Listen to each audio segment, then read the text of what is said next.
Tell me if you know this feeling that I'm about to describe. 1 month, you can crush it. Revenue's up, sales and pipelines are full, and man, you're feeling good. Next month, silence. Deals are falling through. Nothing seems to close. You're scrambling. Then it picks up again. Then it drops again. It's up, it's down, it's up, it's down. I call that the revenue roller coaster, and it's exhausting, right?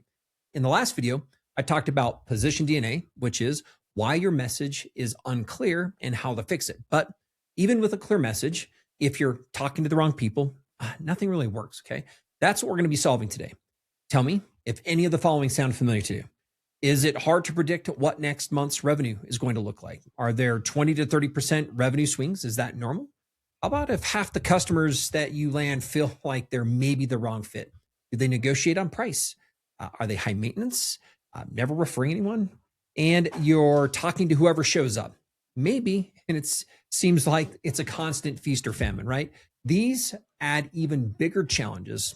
Can't plan. It's hard to invest, and it's also hard to hire with confidence because every month feels like it's starting over again. Well, what's really happening, okay, is you don't have a sales problem. You actually have part of a targeting problem, okay? You're marketing to everyone who might be interested, and I'm willing to pay a premium price if you think about this.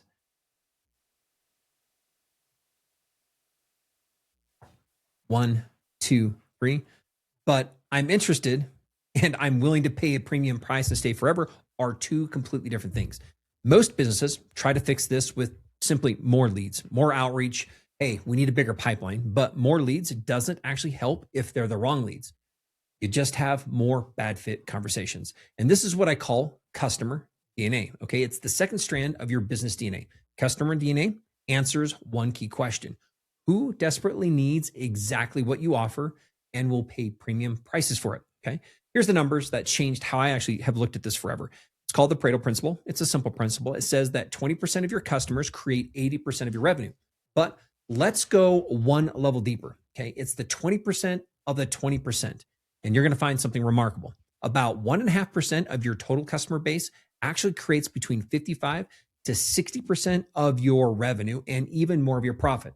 Okay? They're not just good customers. They're the close 1, 2, 3. They're the ones that close the fastest. They tend to pay full price and they stay forever. And they are the ones that love to refer others like them. Okay. They're your genetically matched customers. And most businesses actually have a hard time describing them. Okay. There are 3 steps to decoding your DNA. First is selecting the 1.5% that know exactly who they are, not vaguely, not demographically, but 10 specific attributes. The second key thing to decoding this is to decode their buying triggers. What makes them start looking? Okay, what started them? What have they already tried? And what finally makes them ready to buy? The third is to create what we call buyer's pull, okay? Connecting your unique value to their urgent needs so that they think, if you think about this, that it's exactly what I've been looking for is what they say is what you offer. When 1, 2, 3. When customer DNA is complete, revenue becomes predictable. You know where your best buyers are coming from. You know how long it takes to close them, and you can forecast within the 5 to 10%. Okay. Now that's what I refer to as compounding growth. And it's a key element that helps founders find the freedom they're looking for in both their time and their teams and the way they leverage their monies with their strategy. Now, let me show you what happens when I decoded my own business DNA. For years, I was talking to whoever showed up. If someone wanted to work with me, had a credit card, guess what? I'd say yes. And here's what I found. I was working twice as hard to serve clients who valued me half as much. And then I did the math and I started looking at my own 1.5%. And I started looking at my best clients and the ones who paid premium, they stayed the longest and who referred others. And I found a pattern. Okay. They weren't just business owners. There were a specific type.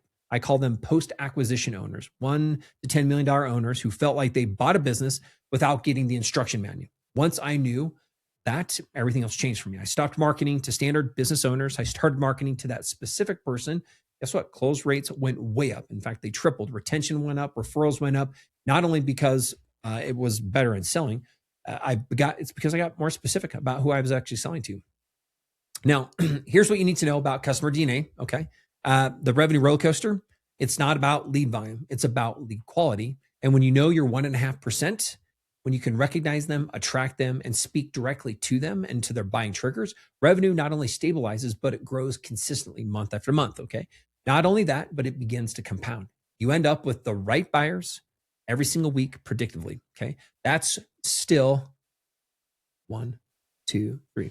But there's still one more strand, because even if you've got clarity on what makes you different and you know exactly who your best customers are, none of it works if the messaging only lives in your head. The third strand is about multiplication, how your DNA gets expressed everywhere automatically without you having to drive it every single day. So that's the final video that I'm going to share. Find out more about watching part 3, why every